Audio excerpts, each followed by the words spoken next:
नमस्कार दोस्तों, ये video editorial compilation for mains का पार्ट है। आप प्लेलिस्ट में जाके एडिटोरियल की वीडियोस पेपर वाइज और टॉपिक वाइज देख सकते हो।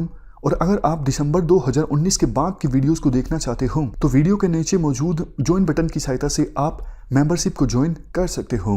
चलिए डिस्कशन स्टार्ट करते हैं।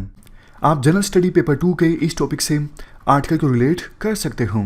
ये सारे एस्पेक्ट्स हम डिस्कस करेंगे इस आर्टिकल की डिस्कशन में। सबसे पहले बात करते हैं कंटेक्स्ट की। देखो, यूनाइटेड नेशंस का एक अलायंस है, एक ऑर्गेनाइजेशन है, UN alliance of civilisations on culture of peace, यानी UNAOC। पहले तो इसी के बारे में थोड़ा सा जान लेते हैं, है क्या ये।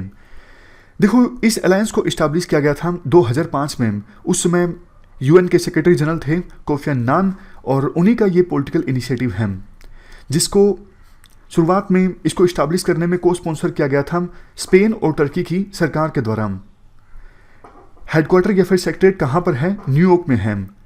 करता क्या है ये अलायंस? देखो, ये अलायंस विभिन्न देशों के बीच, विभिन्न धर्मों के बीच और विभिन्न कल्चर के लोगों के बीच कोऑपरेशन इस्टेब्लिश करता है, ताकि वर्ल्ड में पीस इस्टेब्लिश की जा सके और एक्सट्रीमिज्म को ख़त्म किया जा सके। अब बात करते हैं कंटेक्स्ट की। हुआ क्या है?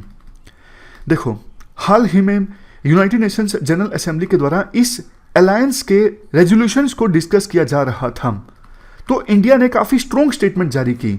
इंडिया ने कहा इस अलायंस के बारे में कि ये जो अलायंस है ये कुछ ही रिलीजन पे फोकस करता है और बाकी रिलीजन्स को इग्नोर कर देता है। जैसे इस अलायंस के द्वारा बार बार इस्लामोफोबिया की बात की जाती है और इवन क्रिश्चियनोफोबिया की भी बात की जाती है।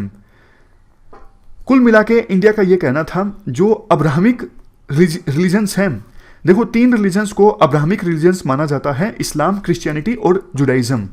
क्योंकि इन तीनों रिलीजन्स में अब्राहम जी का काफ़ी बड़ा रोल है, इसलिए इन तीनों धर्मों को अब्राहमिक रिलीजन्स के नाम से जाना जाता है।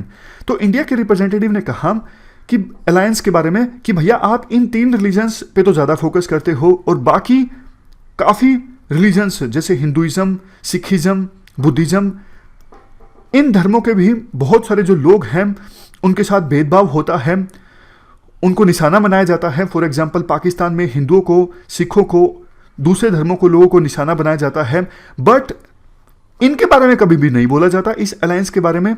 ऐसा इंडिया के रिप्रेजेंटेटिव ने बोला यूएन जनरल असेंबली में इस अलायंस के रेजोल्यूशन के बारे में जब बात चल रही थी। ये देखो, यहाँ पे हिंदूज पर, सिख्स पर और बुद्धिस्ट पर वर्ल्ड के वेरियस रीजन्स में अटैक हुए हैं, बट इस पर कभी ध्यान नहीं दिया गया। अफगानिस्तान में, पाकिस्तान में हिंदूज, सिख्स और बुद्धिस्ट के बहुत सारे स्ट्रक्चर्स को तोड़ा गया है। इस अलायंस ने करतारपुर गुरुद्वारा कॉरिडोर एग्रीमेंट का तो समर्थन किया, अप्रिसिएशन किया कि इंडिया और पाकिस्तान के बीच अच्छी शुरुआत है, बट ये नहीं कहा कि पाकिस्तान ने करतारपुर साहिब गुरुद्वारा का जो मैनेजमेंट है वो अपने हाथों में ले लिया है। जबकि देखो, इंडिया में सभी गुरुद्वारास का जो मैनेजमेंट है वो गुरुद्वारा प्रबंधक कमेटी के पास में है, सरकार के पास नहीं है। तो ये सिखों की भावना का उल्लंघन है, सिखों की सेंटिमेंट्स को हर्ट करता है। लेकिन ऐसा कुछ भी नहीं बोला गया इस अलायंस के द्वारा। इसके साथ साथ इंडिया ने पाकिस्तान को भी क्रिटिसाइज किया। पाकिस्तान जो है वो इंडिया में रिलीजन्स के अगेंस्ट हेट्रेड फैलाने का काम करता है, और इंडिया ने इस अलायंस के बारे में कहा, देखो ये अलायंस वैसे इस्टेब्लिश हुआ था 2005 में। मकसद ये था सोसाइटी में विभिन्न धर्मों के बीच जो पोलराइजेशन हो रहा है उसे कम करना, समाज को एकजुट करना। बट ये अलायंस एक्चुअल में उलट काम कर रहा है। एक जो थ्योरी है, आपको याद होगा हमने डिस्कस की थी सैमुअल पी हंटिंगटन की, क्लैश ऑफ सिविलाइजेशंस की, कि आने वाले समय में विभिन्न सिविलाइजेशंस के बीच टकराव देखने को मिलेगा।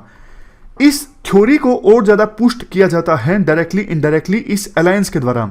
जबकि मकसद तो ये था ना कि पोलराइजेशन को कम करना, बट जिस प्रकार से सिलेक्टिवली काम करता है ये अलायंस, ये थ्योरी जो है कि आने वाले समय में विभिन्न सिविलाइजेशंस के बीच टकराव होगा, ये थ्योरी और ज़्यादा पुष्ट हो जाती है। इवन देखो, इस अलायंस के द्वारा फरवरी में जब दिल्ली में राइट्स हुए थे तो उस समय भी इंडिया को क्रिटिसाइज किया गया था। दिल्ली राइट्स के बारे में बोला गया था कि इन राइट्स में मोस्टली मुस्लिम्स मारे गए हैं और ये राइट्स ग्रेव कंसर्न का इशू है, ऐसा बोला गया था इस अलायंस के द्वारा जारी की गई स्टेटमेंट में। और अब फिर से पाकिस्तान के द्वारा इंडिया में कुछ रिलीजन्स के अगेंस्ट बोलना, एक प्रकार से पाकिस्तान कोशिश करना चाहता है कि 1 जनवरी से जो इंडिया की नॉन परमानेंट सीट का जो कार्यकाल है 2 साल का, उसकी शुरुआत होगी।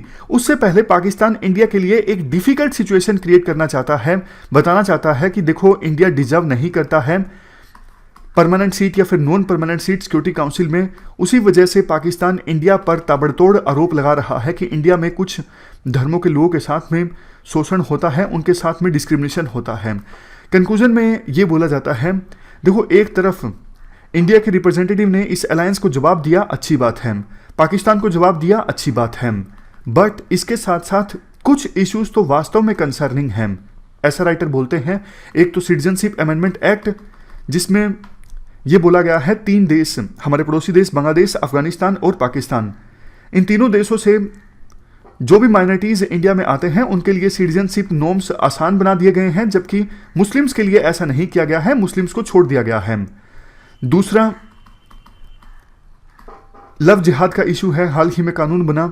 राइटर ये कहते हैं यूपी सरकार नहीं चाहती इस प्रकार से 2 धर्मों के लोगों के बीच में आपस में विवाह हो और कन्वर्जन हो जाए, उसी को रोकने के लिए यूपी की सरकार ये कानून लेके आई है, और इस प्रकार के कानून कुछ दूसरे स्टेट्स में भी आए हैं। तो ये इशू थोड़े वास्तव में कंसर्निंग है भी। मतलब एक तरफ जहां हमें इस अलायंस को जवाब दिया, अच्छी बात है, पाकिस्तान को जवाब दिया, अच्छी बात है, बट कुछ इश्यूज को लेके हमें भी इंट्रोस्पेक्ट करने की आवश्यकता है, ऐसा राइटर का मानना है। इस डिस्कशन में फिलहाल इतना ही है। Thank you very much for discussion.